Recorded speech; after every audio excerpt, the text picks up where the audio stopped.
my first serious girlfriend in college, she came from a very like conservative religious family in Tennessee, and also, you know, they were pretty well off, and her uncle was a like senior vice president for Lifeway. You guys know what Lifeway is? It's like a Christian retail corporation. No, I don't recognize that one.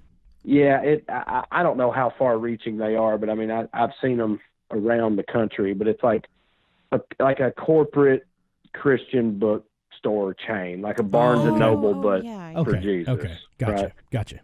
And their corporate headquarters in Nashville, and he's some kind of vice president for them. And so we spent Christmas, or like Christmas Eve or something, at this guy's house one night. It's this really nice house in like the suburbs of Nashville, and he had a 5-year-old son, and everybody's just standing around eating, talking to each other, whatever. And the dad, the uncle who works at Lifeway, he's standing there talking to like some other adult male about whatever.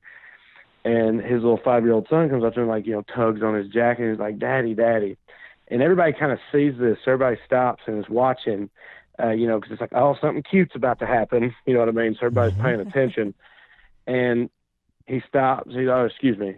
Yes, son." He looks at him, and his son goes, "Daddy, is it true that the Jews killed Jesus?" and he looks at me and goes, "That's right, son, they did." So anyway, our quarterly numbers have got to get better. You know, like he goes back to the other conversation, and everybody just kind of goes back to what they were doing. And I was sitting there just like, what the you know, like, this is crazy, because, you know, that little boy, all he's been told his whole life is that Jesus is just this unquestionably good figure, like the most important person in the history of the world, the most important person in his life, that loves everybody, just the best entity that's ever existed. And, you know, he asked his dad, did the Jews, you know, just that general statement, did the Jews kill the most important thing in our lives? And his dad just looks at me and goes, "That's right, son, they did." And it just goes right back to it. And it's like, what kind of impact is that going to have on a 5-year-old brain? You know what I mean? And like, he's going to feel pretty weird about the Jews for a while, at least, at best. And it just blew my mind. You know, that's the thing. And one of the things I tweeted when I went through the arc was, it was all fun and games until I got to the kids section. Like, I was laughing. I was cutting up with my friends. Imagine 21 atheists walking through the ark going, "Oh my God, that's ridiculous." And we're cracking up. And we had the guy who wrote all the stuff in the entire ark took us on our special tour. And Eric Hovind, who is an apologist who I've debated on the show a couple of times, he was with us too. So we had both of them walking with us, telling us about their ideas. And then it was all fun for us. We were debating. We were cutting up back and forth. Asking about termites and woodpeckers. And right, my daughter was. right. Yeah, one of the questions my daughter said was, if God got all the animals, she's only 12, if God got all the animals to be compliant, why did y'all need cages? Right. Good question. Yeah, hell yeah. So he's getting us on this tour, and I'm enjoying it. I'm cutting up with people. And we get to the kids section, and everything got really, really serious for me, because we publish science books for kids, teaching them about, it's called Tiny Thinkers. It's about, like, you know, they learn about a little boy who goes on an adventure and goes to these islands and learns there's differences between birds, and it turns out it's actually talking about Charles Darwin, but the book is called Charlie and the Tortoise, and it's about a little adventure.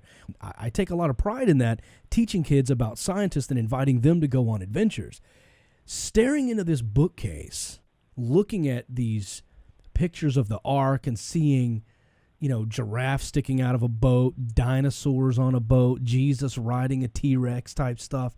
It is just sickening to me how hard it's going to be on these kids to learn actual biology when it comes time.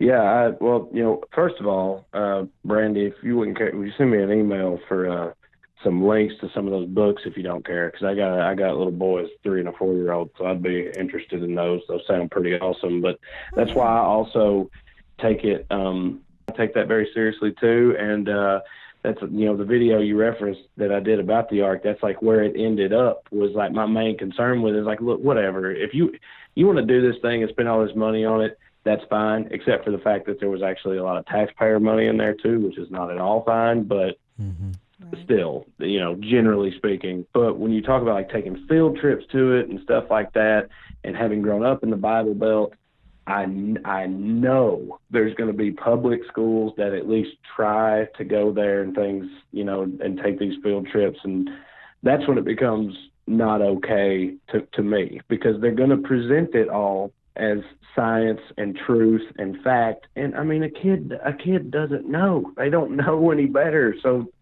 they're going to, and that's not okay to me. Like it's okay to tell them this is what we believe, or this is what some people believe, if you want to, but to present it as like having educational value or being scientifically valid or anything like that is not okay, or it shouldn't be. And because they're learning, I take that all pretty seriously too. And because they're learning that first during the age in which they're a little sponge, by the time they get to 7th grade or 9th grade and someone says evolution, they've been taught that was a bad word their whole lives.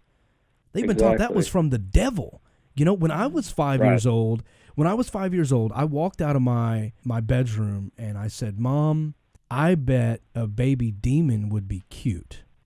And I said that because even then, as naive as I sound today trying to talk sense into pastors, even then I was like, maybe the baby versions of demons aren't that bad, and we can still talk to them and we can like make peace, and I was trying to be this little tiny humanist at 5 years old.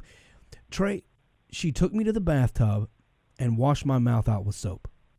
Like literally stuck a bar of fictional. Those aren't even things. Literally stuck a bar of soap into my mouth. Crazy. Literally stuck a bar of soap in my mouth and moved it around really fast to wash out whatever germs made me say baby demons are cute. And all I thought about was, man, it sucks to talk about stuff with her. That's really what I left there thinking. It wasn't like, I never thought the demons were bad. I thought she was.